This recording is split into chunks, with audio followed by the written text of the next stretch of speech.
Something strange has been happening to men, and it's been happening quietly for decades.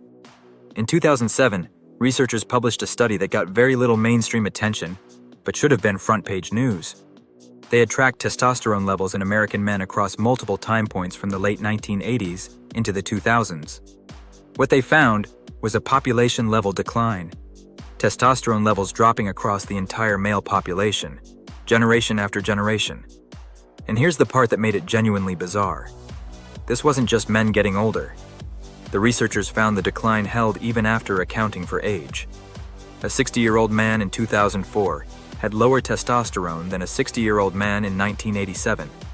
Same age, different decade, lower levels. Since then, other research in different countries has pointed in a similar direction. Something about how we live now is suppressing male hormones, and it's been getting worse with each passing generation. Your grandfather, at your exact age, very likely had higher testosterone than you do. Not because he was genetically superior, because he lived differently. In the next 8 minutes, I'll break down exactly what changed, and which of those changes you can actually reverse.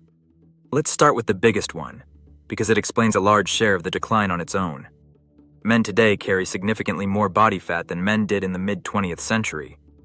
Obesity rates in most developed countries have risen dramatically over the same decades that testosterone has been falling. That is not a coincidence. Here's the mechanism. Fat tissue contains an enzyme called aromatase, which converts testosterone into estrogen. The more fat tissue a man carries, particularly around the abdomen, the more of that conversion happens. Excess body fat is one of the most consistently documented factors associated with lower testosterone in men. And it's a loop, which is what makes it so nasty. Higher body fat lowers testosterone. Lower testosterone makes it harder to build muscle and easier to store fat, which lowers testosterone further. The cycle tightens on itself over years. Your grandfather almost certainly carried less body fat than you do, not because he had superior discipline, but because his food environment and his daily activity were completely different. What this means for you: body composition is the single highest leverage factor on this entire list. Not a supplement, not a hack. Getting your body fat into a healthy range does more for your hormones than anything else you can do. Cause 2. Men stop moving. Think about what a working day looked like in 1950 versus today. Manual labor, walking, physical work, standing, versus sitting in a car, sitting at a desk, sitting on a couch. The average man's daily physical output has collapsed over a few generations. This matters directly. Resistance training and physical activity are associated with healthier testosterone levels, while sedentary behavior is associated with lower levels. Muscle mass itself is metabolically protective. It improves insulin sensitivity, which is tightly linked to hormonal health. And there's a compounding effect.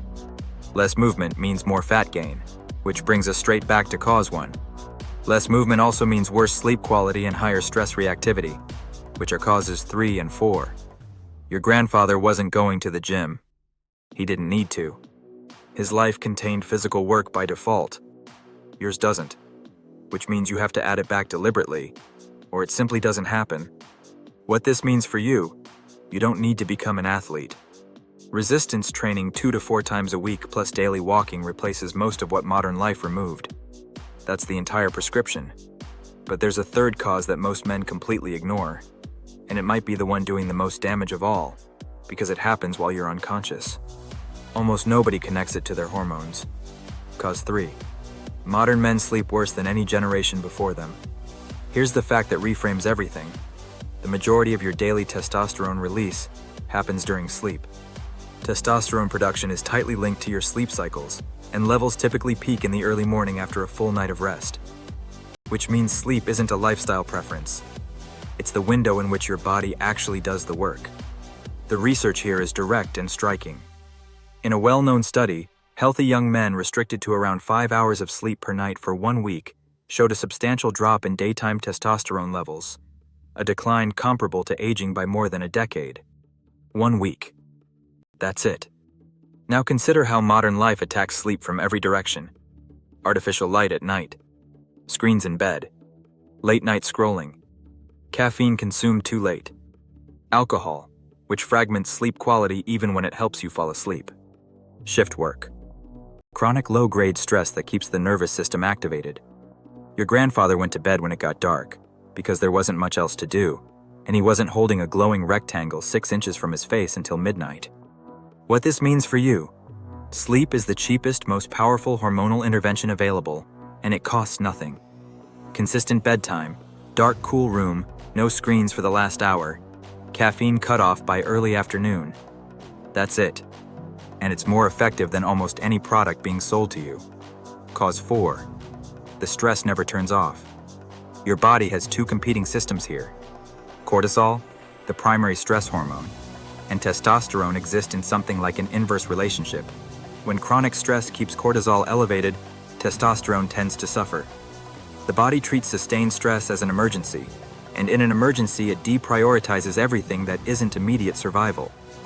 Building, repairing, reproducing, all of that gets throttled down. The problem with modern stress is not its intensity. It's that it never ends. Your grandfather's stress was mostly acute: a hard day, a physical problem, a crisis that resolved. Modern stress is chronic and ambient. Constant notifications, financial pressure, information overload, a nervous system that never gets a clear signal that the threat has passed. Chronic elevated cortisol also drives abdominal fat storage, which loops straight back to cause 1. Every one of these causes feeds the others. What this means for you: you can't eliminate stress, but you can create genuine recovery periods. Daily walks without your phone. Time outdoors. Anything that reliably drops your nervous system out of alert mode. The goal isn't zero stress. It's making sure the stress actually ends sometimes. And then there's a 5th factor, the one that's genuinely different from all the others, because it isn't about your behavior at all. It's about the environment itself. And this is where I have to be careful to separate what's established from what's speculation. Cause 5. Endocrine disrupting chemicals. Certain industrial compounds used widely since the mid-20th century, including plasticizers like phthalates and BPA and various pesticides, are classified as endocrine disruptors, meaning they can interfere with hormonal signaling. Research has associated exposure to some of these compounds with adverse effects on male reproductive hormones and sperm quality. Here's where I'll be straight with you, because a lot of content in this space is not. The direct causal claim, that these chemicals alone explain the generational testosterone decline, is not proven. Much of the strongest evidence involves higher exposure levels than typical daily life, and researchers are still working out the effects of chronic low-level exposure. Anyone telling you this is definitively the main cause is going beyond what the science currently supports.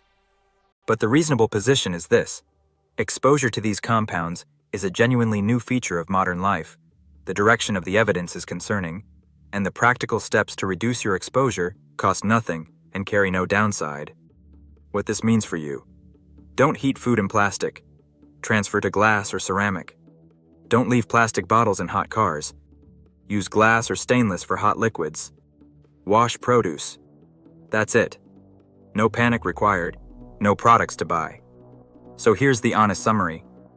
Male testosterone levels have declined across generations. That's documented.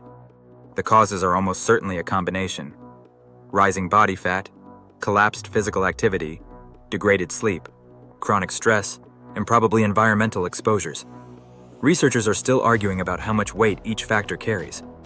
But notice something important about that list. 4 of the 5 are things you personally control. And notice how tightly they're connected. Poor sleep raises stress and drives fat gain. Fat gain lowers testosterone and reduces motivation to train.